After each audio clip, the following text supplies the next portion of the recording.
The last one, the one that we've just released, which is the 7th, is called The Anniversary now, for a particular reason.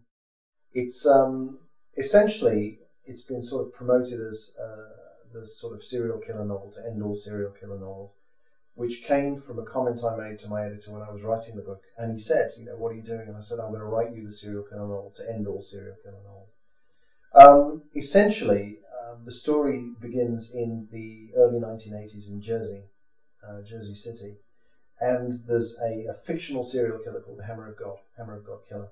And he basically attacks courting couples and kills them with a hammer, essentially.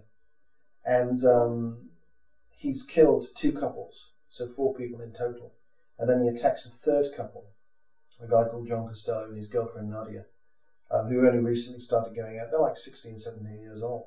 She is killed, but he survives. But he is sort of physically and psychologically damaged. He basically withdraws from society completely. In a way, kind of becomes a savant, fixated on the subject of serial killers, more from the viewpoint of trying to find out why he was a victim, why he was attacked.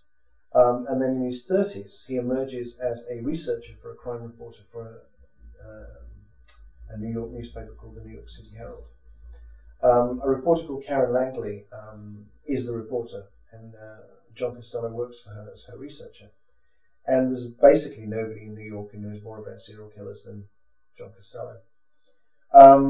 A girl is found beneath some shrubs in a park in New York, and her torso is wrapped in basically black bin liners, and she's been killed by sort of cranial trauma. She's been hit with something and it's killed her.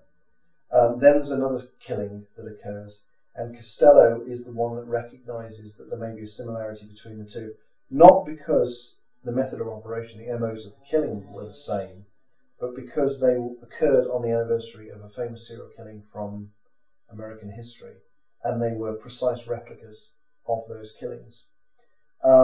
He gives this information to the reporter, and she essentially writes a newspaper article linking these 2 killings, which the police then find out about, and this sets off alarm bells as far as they're concerned, because where did this information come from that these 2 killings were linked?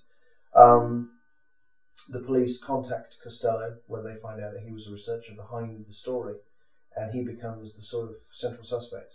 Over time, the police actually begin to realise that he may not necessarily be the suspect, but he certainly knows an awful lot more about what's going on than they do.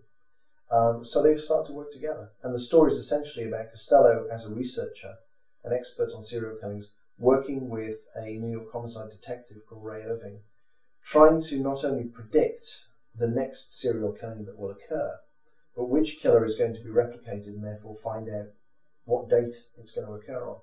And in the novel we meet some of the worst factual, real serial killers that have ever walked the face of the earth. People like Arthur Shawcross, the Genesee River Killer, Zodiac, the Sunset Slayers, John Wayne Gacy, Ted Bundy, people who are well-known characters. And one of the most important scenes in the book is a scene based on the Amityville killings, which occurred in upstate New York, the town of Amityville. A lot of people have seen the film The Amityville Horror, but they don't actually realise that the story is true, and that a young man murdered 6 members of his own family with a rifle. And the Amityville Horror, the horror story, is about the family that moved in after these killings had occurred, who were convinced that the house was haunted by the spirits of the people who'd been killed. So there's a sequence in the film where that incident, where the guy kills 6 members of the same family, is reenacted. And the police know that it's going to occur, and they have this job on their hands of trying to alert every 6-member family in the entirety of the New York borough, which obviously can't be done. And it's just a race against time. And anyway, that's the basic premise of the book, and it's how these guys work together and what ultimately happens to John Costello and Ray Irving, the homicide detective and the survivor of the Hammer of God killings from Jersey City in 1984.